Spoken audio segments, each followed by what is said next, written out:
Hi, I'm Willi Schmidt, host of Pure Hunting. I'm in New Mexico on a predator hunt and thought I'd give you a few tips and tactics if you were going to go out in the field to hunt predators. First question a lot of people have is whether you use a mouth call or an electronic call.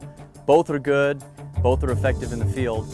If you're an inexperienced caller, it's better to go with an electronic call because it really takes a lot of practice to mimic different sounds in the field that are going to attract the coyotes, the bobcats, whatever you're after.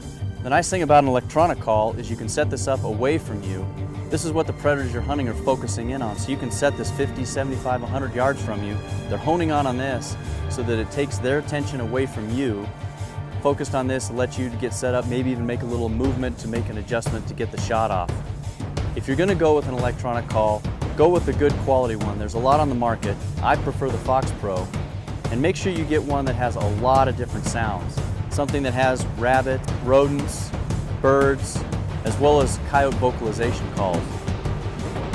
The nice thing about this new shockwave call is that you can actually rotate the speakers to direct the sound a certain direction. If you want it to cut into the wind, if you're trying to direct the sound up into a canyon, instead of it just going 180 degrees each way, you can actually turn it and call different directions.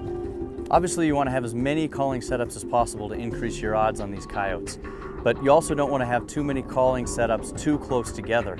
This sound can really travel, and the farther away you get, unless you know a coyote's in the area, you're going to be calling to the same animals or lack of animals. We're fortunate where we're hunting right now that we've just got an amazing amount of land, so we can really pick and choose where we're doing our setup. You may not have that much acreage or some different spots are so far away that you got to do them on different days. You can still increase your odds by maybe not turning the call volume up as high as it can go, calling it a little softer so you're drawing animals from a shorter distance. Making sure you have a good quality remote control is important too. This is how you control the sounds that are coming out of the caller. It allows you to do it from a far distance. But the neat thing is they have categorized the sounds, so you have coyote, fox, rabbits, rodents.